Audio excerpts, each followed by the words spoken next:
Yeah, well, I never even looked up the word when I put it in the textbook for victims of racism.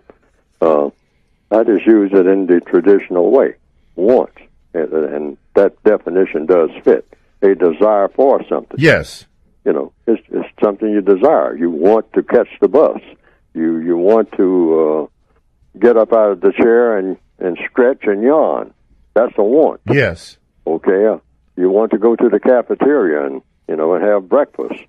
You want to call up someone and talk about something. Most likely, when you're going to call somebody and talk about something, you're going to talk about something that you want. Your talk is going to be about something that you want. You've already satisfied one want by you wanted to call somebody. Then when you get to somebody on the line, you want that somebody to tell you something about something else that you want. Or you want to tell them about something you want them to do. Or find out something that they want to do that might help you to do what you want to do. But it's always around that word want. Everybody wants something every minute of every day. There's no exceptions to that. Unless you're asleep. All right?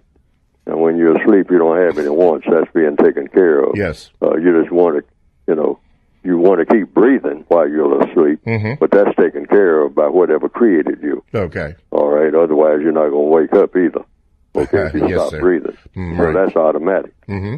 But once you wake up and you're aware of what's going on around you, you want something immediately. And so, therefore, what I'm getting at is that people should pay strict attention of those 4 questions.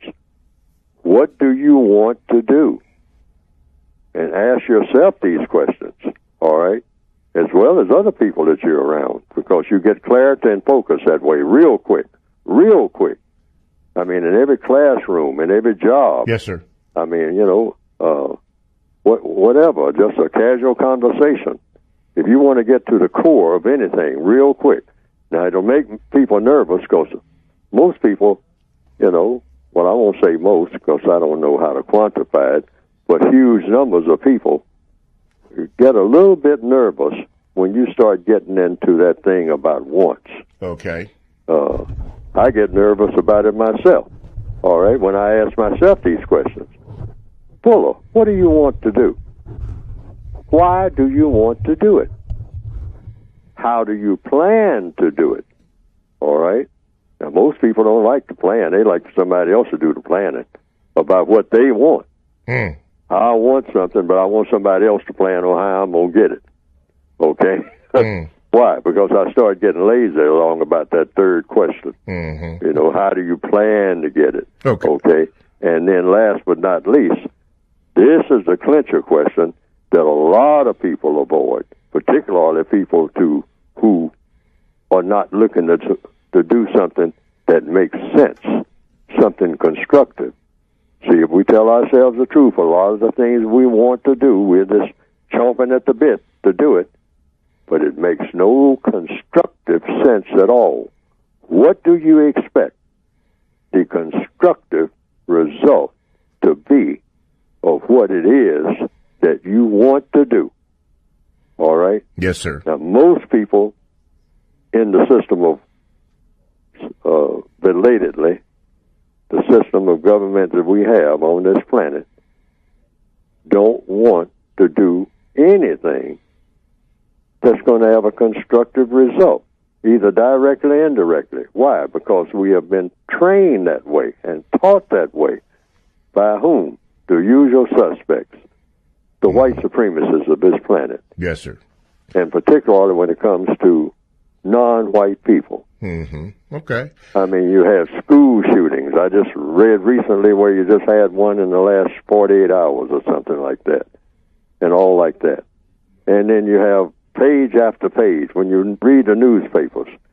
This is all a result of things that people want to do, all right? But constructive results, you don't see them in most newspapers. No, sir. Pick up the average newspaper, page after page, you see reports where people did something. I mean, they legislated, some legislators passed some laws, and you look at it and you say, I'm looking at this, but is this a constructive result? I mean, this is what they're planning on doing, or this is what they plan to do and have already done it. And look at the result. Was it constructive? And in many cases, it proves to be non-constructive. Yes. We have been taught to be a non-constructive people, and in a very sophisticated manner in many cases.